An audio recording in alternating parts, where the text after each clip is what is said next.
honneur de l'adorer, c'est un honneur de le célébrer, c'est un honneur de le glorifier, c'est un honneur de reconnaître que nous ne sommes rien en fait. C'est un honneur de reconnaître qu'il est tout, c'est un honneur de reconnaître que sans lui nous ne sommes rien, sans lui nous ne pouvons rien. C'est un honneur de reconnaître aussi que c'est grâce à lui que nous avons tout et que nous pouvons tout et que sans lui nous n'avons rien. Alléluia. Voilà 2025 qui est en train de finir. Une chose est certaine, c'est que nous devons comprendre combien notre Dieu est grand et tout puissant. Il nous a fait une grâce merveilleuse, le souffle de vie. Le souffle de vie. Il y a plusieurs qui pleurent aujourd'hui, il y a plusieurs qui se lamentent aujourd'hui, il y a plusieurs qui recherchent la joie, il y a plusieurs qui recherchent la paix, il y a plusieurs qui recherchent l'amour, il y a plusieurs qui recherchent la victoire, il y a plusieurs qui se lamentent dans les hôpitaux, qui gémissent parce qu'ils ont besoin d'un peu de réconfort, d'un peu de joie, d'un peu de paix, ne serait-ce qu'une personne qui vient les visiter, ils n'en ont pas. Ils n'ont personne. Il y a ceux qui perdent des êtres chers, qui pleurent, qui se disent, Seigneur, comment faire? Je n'ai plus de soutien, je n'ai plus de personnes avec qui je peux rire, sourire, je n'ai plus rien. Que faire? Je peux juste vous dire que nous avons un seul ami fidèle et tendre, c'est Jésus-Christ. Jésus-Christ. Amen. Je ne sais pas si... Merci. C'est bon. On m'a donné 15 minutes. Je vais les respecter. Les 15 minutes. Par la grâce de Dieu. 2025. Nous sommes le peuple de Dieu. Nous sommes enfants de Dieu. Nous sommes le temple de Dieu. J'aime toujours à le souligner. Nous sommes l'habitation de Dieu. Je ne sais pas si nous comprenons cela. Mais dans l'habitation de Dieu, est-ce que nous faisons confiance à notre Maître, à notre Sauveur, à notre Rédempteur, à notre Père Céleste, à notre ami de chaque jour? Puisque nous lui appartenons, puisque vous et moi nous sommes à lui, je crois qu'il est important que celui en qui nous disons qu'il est notre Père Céleste, il doit recevoir toute la gloire. Amen. Oui ou non? Il doit recevoir toute la gloire. Ça veut dire que dans ma manière d'être, de faire, d'agir, de parler, de penser, de réfléchir, de ressentir même, comme lui. Parce que dans l'épître de Paul aux Éphésiens, au chapitre 5, l'apôtre Paul dit quelque chose qui me sied à cœur. C'est quelque chose que beaucoup n'arrivent pas à comprendre. J'aimerais qu'en cette année qui finit et celle qui va arriver, l'apôtre Paul dit ceci. Après avoir parlé de la sainteté chrétienne opposée aux mœurs corrompues des païens, ou bien de ce monde, il dit, devenez, au verset 1er, devenez donc les imitateurs de Dieu. Il ne dit pas devenez les imitateurs, parce que si on avait dit devenir imitateur de Jésus-Christ, les gens allaient dire, ah, c'est Jésus. Mais on dit, devenez imitateurs de Dieu. Devenez imitateurs de Dieu comme des enfants bien-aimés. Et quand nous regardons dans l'évangile selon Jean, au chapitre 1er, à partir du verset 11 et 12, il nous est dit que nous sommes devenus enfant de Dieu. Enfant de Dieu, bien-aimé de Dieu. Et quand on nous dit de devenir imitateur de Dieu, ça signifie que nos vies doivent être ce que Dieu est. Aujourd'hui, je viens pour vous encourager, nous encourager tous, à ce que nos vies deviennent des vies qui reflètent ce que nous disons être. Je suis enfant de Dieu, donc automatiquement je veux refléter mon Dieu, celui en qui j'appartiens. Puisque je ne m'appartiens plus, j'appartiens à un autre. J'appartiens à Dieu. Je suis sa propriété. Il fait de moi ce qu'il veut. Quand il veut et comme il veut. Et j'aime souvent le souligner, oublions Satan là où il est. Parce que nous sommes à Dieu. Tu es à Dieu. Tu appartiens à Dieu. Tu n'appartiens pas à Satan. Tu as fait un choix, c'est que Dieu devienne ton Père. Et quand Dieu devient ton Père, il décide de venir habiter chez toi. Il décide en disant, tu m'appartiens. Tu es en moi. Je vais vous donner une petite histoire que j'ai toujours racontée. Avant de continuer, il me reste encore quelques minutes. Et cette histoire va nous permettre de réfléchir en cette année nouvelle 2025. 26, pardon. C'est un homme qui avait pour ami Jésus-Christ. Et il dit à son ami Jésus, « Oh, mon ami et mon Seigneur, mon Dieu, viens habiter chez moi. » Jésus lui dit, « Pas de problème. Je viens habiter chez toi. Parce que tu es mon ami et je t'aime et que nous nous aimons, n'est-ce pas? » Oui, Seigneur. Cet ami avait un bel appartement. Il dit à Jésus, « Seigneur, voici ta chambre. Tu es chez moi. Écoute, tu peux prendre la salle de bain comme tu veux. Tu peux aller à la cuisine comme tu veux, mais tu es chez moi. » Jésus-Christ lui dit, « Pas de problème. Je suis chez toi. » Voilà comment les problèmes commencent toujours dans la vie d'un chrétien ou d'un enfant de Dieu. Il dit à Jésus, c'est ta chambre. Jésus dit, pas ni problème. Il entre dans la chambre.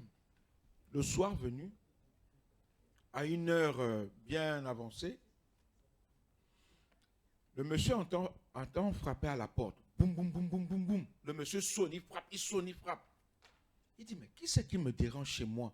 La personne ne sait pas que Jésus vit avec moi. La personne se lève, elle ouvre la porte, elle se prend des coups de poing. Tout de suite. Boum, boum, boum, boum, boum, boum, boum. La personne, elle saigne, elle est là. Mais qu'est-ce qui m'arrive?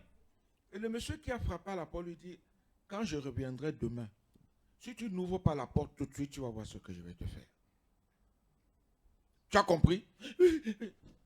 Alors le monsieur qui avait pour ami Jésus retourne tout en tremblant, tout en pleurant vers la chambre de Jésus. Seigneur Jésus, Seigneur Jésus, je t'ai fait venir chez moi parce que j'en avais marre que ce monsieur vienne me frapper tous les jours. Il n'est pas, j'en ai marre, Seigneur, je n'en peux plus, oh, je n'en peux plus. Imaginez ça, un Africain, un Camerounais ou un Ivoirien, ça allait chaud. Et il dit, oh, je souffre. Et Jésus ouvre la porte, il dit, oui, qu'est-ce qu'il y a? Il dit, Seigneur, le monsieur est venu me frapper alors que tu es chez moi. Je croyais que tu allais me protéger, je croyais que tu allais me défendre, je croyais que tu allais. Jésus-Christ lui dit, oui, je suis chez toi. Et tu m'as donné ma chambre. Mais je suis chez toi. Le monsieur lui dit, non, écoute, je t'ai donné ta chambre, mais prends aussi la mienne. Jésus-Christ dit, pas de problème, je vais prendre donc les deux chambres. Mais le lendemain, la nuit du lendemain, rebelote. Ah, cette fois-ci, le monsieur arrive, l'œil vraiment bien enflé, le genou presque va encore frapper à la chambre. Jésus, Jésus. Jésus dit oui. Et Jésus lui dit, mais tu m'as donné ma chambre et ta chambre. Alors, chaque fois, l'ennemi venait toujours pour le frapper. Et le monsieur lui dit, écoute, Seigneur, ça dure, ça perdure. J'en ai marre, je suis fatigué. Voici les clés de ma maison. Fais-en ce que tu veux. Gère comme bon te semble. Dirige comme tu veux. C'est chez toi, ce n'est plus chez moi. Voici les clés de ma maison. Jésus dit, pas de problème. Mais ce soir-là, aïe, aïe, aïe, l'ennemi est arrivé 10 000 fois plus enrageux que les autres jours, que les autres nuits. Cette fois-ci, il frappe même des coups de pied dans la porte, il donne, il frappe, il recule, il vient en courant, il cogne dessus. Le monsieur qui avait pour ami Jésus va voir Jésus et dit, hé Jésus, cette fois-ci, je suis mort. Jésus qui lui dit, calme-toi, tu m'as donné les clés de ta maison. Ce n'est plus ta maison, c'est ma maison. Mais l'ennemi s'agite. Le monsieur arrive devant, Jésus arrive devant la porte pour ouvrir les verrous. Le monsieur dit, Jésus, l'homme là, il est tellement, c'est un ganou qui est devant, derrière là-bas. Il est trop fort, Seigneur. C'est Goliath qui est là, c'est fort. Jésus qui dit, pourquoi tu trembles? Retourne là où tu étais là-bas. Laisse-moi ouvrir la porte tranquillement. Et Jésus-Christ ouvre la porte doucement. À peine il finit d'ouvrir, que le monsieur veut frapper, il s'arrête. Il regarde Jésus, il dit, oh, excusez-moi, je me suis trompé de maison. Alléluia. Est-ce que vous avez compris? Il a fait quoi? Il s'est trompé de maison. Parce que ce n'est plus toi qui vis. C'est Christ qui vit en toi. C'est Christ qui vit en toi. Mais si c'est Christ qui vit en toi, pourquoi toujours trembler? Pourquoi même quand ça ne va pas, tu as confié ta maison, tu as confié tes problèmes, tu as confié tes soucis, tu as confié la maladie, tu as confié tout, n'est-ce pas, à notre Seigneur, à ton Dieu, à ton ami qui t'aime tant. Ne crois-tu pas qu'il peut faire au-delà de ta pensée? Ne le crois-tu pas? Maintenant, je vais continuer ma lecture. Devenez donc des imitateurs de Dieu, comme des enfants bien-aimés. Éphésiens 5, verset 1er. Et marchez dans l'amour. Ah, d'accord.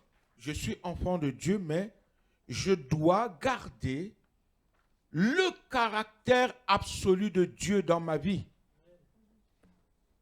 L'amour. Parce que Dieu est amour et l'amour est en Dieu. Et si Dieu est amour, donc ce que Dieu est, je dois l'être aussi. Pas seulement envers ceux qui m'aiment ou ceux que j'aime, même envers ceux qui me persécutent. Même envers ceux qui ne m'aiment pas, je dois les aimer. Je dois leur prouver que Dieu est mon Dieu, mon Père, et je suis son imitateur. 2026, c'est de marcher dans l'amour. Le bon samaritain, j'aime bien, on appelle notre assemblée le bon samaritain.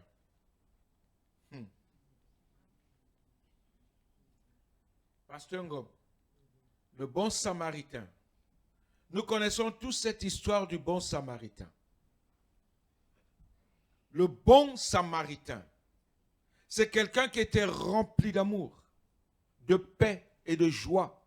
C'est quelqu'un qui ramasse une personne qui n'a jamais connu, qui n'a jamais vu, et qui lui vient en aide, et qui lui apporte son aide, son soutien. Il prend même sa propre monture, il met la personne dessus, et l'amène chez des médecins pour le soigner, chez l'hôtelier, pardon, pour le soigner. C'est ça l'amour. Bon samaritain. Dieu nous demande cela ici à Bon Samaritain. L'assemblée Bon Samaritain. Nous sommes des bons samaritains. Notre vie doit refléter ce caractère d'amour, ce caractère de paix et de joie. À l'exemple de qui? De celui qui nous a enrôlés en lui, Jésus-Christ. Et si nous considérons l'amour de Jésus, l'amour de Jésus est immense. Est-ce que nous sommes prêts? J'avais posé cette question à Vie Nouvelle. Est-ce que nous sommes prêts à mourir pour... attendez. Est-ce que vous êtes prêts à mourir pour moi?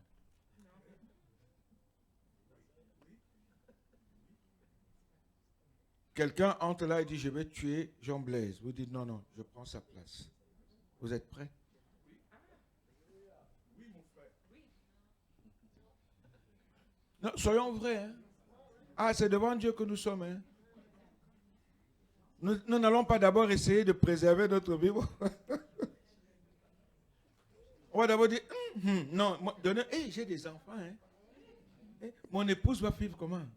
On va commencer à regarder à gauche, à droite, avant de regarder Jean Blaise. Est-ce que nous sommes prêts? Mais Jésus, Dieu l'a fait pour nous. Donc, imitateur de Dieu, à l'exemple de Christ. Commencez un peu à réfléchir à ça. Commencez à réfléchir à ça. Imitateur de Dieu, à l'exemple de Jésus. Dieu a tant aimé, qu'est-ce qu'il a fait? C'est la même chose que Dieu nous demande. Nous le récitons assez souvent, nous en parlons assez souvent. Et moi, je crois que Dieu nous demande à ce que nous soyons comme lui. Dans l'amour, dans son amour. Dans son amour. Et là, nous serons bénis. Et je crois que Bon Samaritain, en cette année nouvelle qui va commencer, nous devons nous aussi nous donner. Apprendre à donner et apprendre à se donner. Apprendre à se supporter. Je ne dis pas seulement se porter, mais se supporter. Parce que quand tu portes, à un moment donné, la personne que tu portes devient très lourde. Tu essaies de la supporter. Moi, je tire le chapeau à mes sœurs ou à mon épouse qui porte souvent des charges lourdes.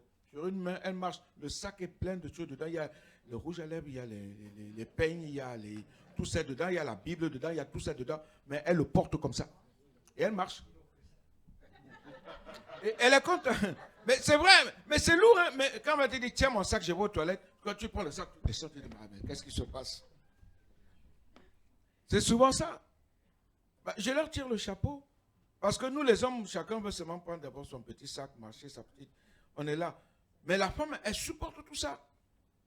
Et des fois, il y a les goûters des enfants dedans, il y a les jus des enfants dedans, il y a des bouteilles d'eau, tout est dedans. Quand maman dit, maman, j'ai soif. Tiens, prends la bouteille d'eau dans le sac là-bas. C'est souvent comme ça. C'est souvent comme ça. Donc, imaginez donc, elle supporte. Elle porte et elle supporte. Parce qu'elle sait que si elle ne fait pas ça, il y a beaucoup de choses qui vont manquer. N'est-ce pas? Mais Dieu nous demande aussi de porter. Quand ça ne va plus, on supporte. Supportons-nous les uns les autres. Et marchons à l'exemple de Christ qui nous a aimés. Et nous sommes appelés aussi à être une offrande. Une offrande. Et une offrande, c'est quoi? C'est un don. C'est quelque chose que tu te donnes. On se donne au Seigneur. On s'offre au Seigneur. On se livre à Jésus. On dit, Seigneur Jésus, prends tout, je m'offre à toi. Dieu nous a offert son Fils. Et il voudrait que nous nous offrons aussi, comme lui, il s'est offert. Comme il nous a aussi offert son Fils. Et que son Fils s'est offert comme il voulait. Il a accepté de devenir un homme. Dieu s'est fait homme. Aujourd'hui, si nous sommes réunis, C'est parce que lui, il a accepté de venir sur la terre. Parce qu'il est venu pour nous sauver, nous libérer, nous délivrer. C'est pourquoi je n'ai pas peur des démons. Je n'ai pas peur de Satan. Je n'ai pas peur de la mort. Parce que Jésus-Christ a vaincu Satan. Jésus-Christ a vaincu la mort. Et je le dis encore, il a fait quelque chose de merveilleux. Il vit en nous. C'est pourquoi j'ai dit, nous sommes le temple de Dieu. L'habitation de Dieu. J'ai parlé de cet ami. Jésus vient vivre chez moi. Mais c'est toi qui contrôles ma vie, Jésus. C'est toi qui diriges ma vie. C'est toi qui soutiens ma vie. C'est toi qui fortifies ma vie. Dans les bons comme dans les mauvais jours. Alléluia. On a eu un culte ce matin où le serviteur de Dieu parlait de Dieu est au contrôle de tout. Est-ce que Dieu contrôle ta vie? Est-ce que tu le laisses gérer ta vie? Et je le redis haut et fort. On ne peut pas accepter que nous marchions avec Dieu et que ce ne soit pas Dieu qui soit notre guide. En cette année nouvelle, il y a des belles choses qui vont commencer et des choses aussi horribles. En toutes ces choses, faisons confiance à notre Dieu. Gardons la foi. Gardons la foi. Moi, je bénis le Seigneur pour une sœur dans cette assemblée qui a toujours gardé la foi. Malgré toutes les péripéties possibles. Elle a gémi devant Dieu, elle a pleuré devant Dieu, elle a pleuré, hurlé. Dieu l'amène. Et Dieu guide son assemblée. Dieu sait où il amène son assemblée. Parce qu'elle a la foi. Peut-être que nous ne voyons pas ce qui se fait. C'est vrai que l'ennemi nous secoue. Mais peut-être aussi que c'est Dieu qui nous amène. Il nous secoue.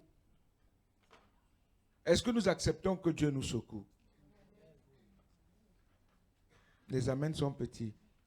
Est-ce que nous acceptons quand Dieu nous secoue? Il nous massacre. Vous savez pourquoi il fait ça? C'est pour enlever notre ego. Et des fois, nous croyons que ça ne va pas. Ah, Dieu n'est pas là. Dieu ne me bénit pas. Il ne bénit que les autres. Regardez comment les autres assemblées progressent. Et nous, on ne progresse pas. On prie, on jeûne, on prie, on jeûne, on crie, on gémit, on pleure. Rien ne se passe. Seigneur, pourquoi?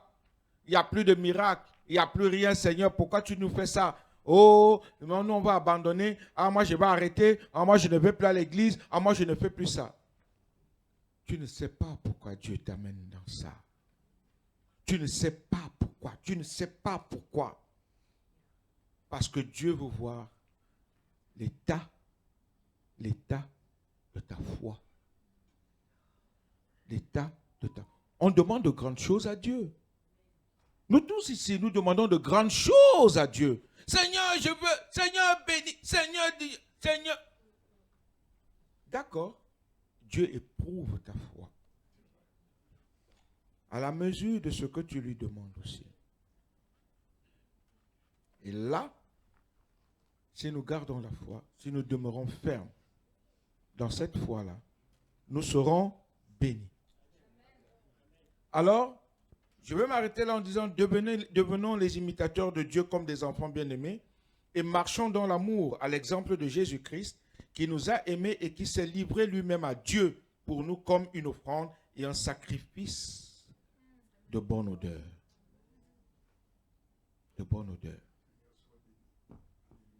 Offrons-nous à Dieu. En cette année nouvelle, on va avancer, on ne reculera pas. Alléluia. Parce que nous ne savons pas où Dieu veut nous amener. Personne ne sait ce que Dieu veut. Il est souverain. Il fait comme bon lui semble. On ne sait pas pourquoi. Des fois, c'est tout bas. Des fois, c'est haut. Des fois, il n'y a rien. On ne sait pas pourquoi. Seigneur, pourquoi? Dieu te dit, avance avec moi, c'est tout. Tu es à moi et je fais de toi ce que je veux. Alors, bon Samaritain, est-ce que nous sommes prêts à saisir la main de Dieu, à fermer les yeux et lui dire, Seigneur, conduis-moi comme tu veux? C'est un défi pour nous, en cette année nouvelle. C'est un défi de dire, Seigneur, j'accepte. J'accepte de mourir à moi-même.